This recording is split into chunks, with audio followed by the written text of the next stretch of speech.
ধর্মীয় স্থাপনাগুলো আছে, আমরা বলেছিলাম বিশ্ববিদ্যালয় হচ্ছে একটা মাল্টিকালচারাল ইনস্টিটিউট, এখানে সকল ধর্ম, সকল বর্ণ, সকল জাতি গোষ্ঠী সবাই আমরা একসাথে মিলে আমরা কাজ করব এবং সবার অধিকার আমরা নিশ্চিত করব। তো আমাদের বিশ্ববিদ্যালয়ে যে মসজিদটি আছে, কেন্দ্রীয় মসজিদ, 65 বছর জুড়ে এই মসজিদে কোনো সংস্কার হয় না। এটা ভাবা যায় ঢাকা বিশ্ববিদ্যালয়ের একটা মসজিদ লাগবে না?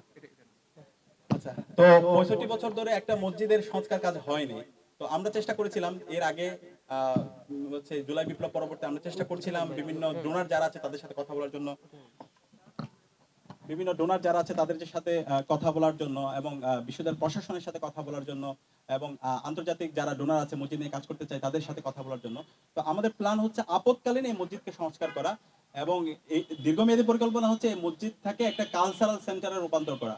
তো তারই অংশ হিসাবে ইতিমধ্যে আপদকালীন কাজ হিসাবে আমাদের ঢাকা বিশ্ববিদ্যালয় কেন্দ্রীয় মসজিদের 2.5 কোটি টাকার কাজ সম্পন্ন হয়েছে। যিনি ডোনেট করেছেন তিনি তার নাম প্রকাশ করতে হচ্ছে নিষেধ করেছেন। আমরা আরেকটি বিষয়, আমরা যখন কোনো কাজ করি আমরা কেউ টাকা নিই না, আমাদেরকে অনেকে অফার করে যে আপনারা টাকাটা দিচ্ছি আপনি এই কাজটা করেন, কিন্তু আমরা বলছি আমরা প্রোগ্রামটা আয়োজন করে দিব, পুরো ফান্ডটা আপনারাই দেন।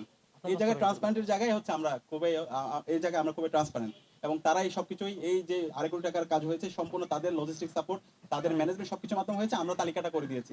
মেডিকেল সেন্টারে যেটা হয়েছে একইভাবে প্রত্যেকটা জায়গায় যা হচ্ছে আমরা এভাবেই সমন্বয় করছি। তো আমাদের এই মসজিদটা আপদকালীন কাজ সম্পন্ন হয়েছে, দেখতে পেয়েছেন মসজিদের আমূল পরিবর্তন হয়েছে, এবং আমাদের পরিকল্পনা এই মসজিদটাকে একটা কালচারাল সেন্টার, ইতিমধ্যে তার্কি ভিত্তিক যেই ওদের দিয়ানা রিলিজিয়াস মিনিস্ট্রি সহ এবং বিভিন্ন যে ডোনাররা আছে তাদের সাথে আমরা